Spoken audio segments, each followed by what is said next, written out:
when people say it's never that deep, it makes me laugh almost a little bit because it's a total opposite. Everything, in fact, is that deep.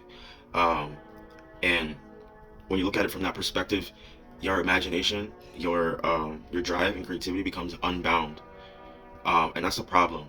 We're walking around our society with a bunch of bounded consciousnesses. Is that a word?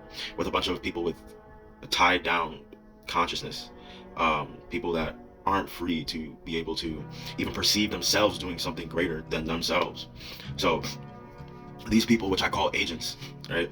Uh, they are walking all around us, and fortunately, these negative mindsets can grow on us just growing up in society, and they build invisible parameters and constructs in our minds that really don't exist, that aren't there, that we shouldn't feel like they govern our life choices, whether we should follow our dream, whether we should follow that passion, because we're worried if people will think of us this way, or if people will say this about me, or if this one person will say, who is he feeling like, who does he think he is?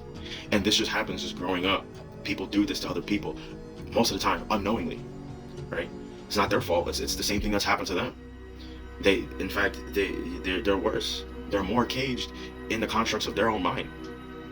Once you're free to be able to imagine, to be able to be creative and let this run wild, you can accomplish anything, because then not only can you see and have a vision, you can literally taste it, you can smell it, and it will drive you wild. And all you will want to do is wake up every single day and chase your goals towards completing that dream. So you need to realize that when people say it's not that deep, it is in fact that deep. And yeah, just stay conscious of that. And one thing that I always say to remind myself when I'm facing moments of fear, and I start having self-negative talk, self-negative banter that's only construct of society around me, right? I think to myself, the only thing that is real in the so-called reality is our consciousness, our emotions, our spirit, energy, frequency, and it all has a father above, and his name is Jesus Christ. So does it really matter what they think? It's not real anyway. Bye guys.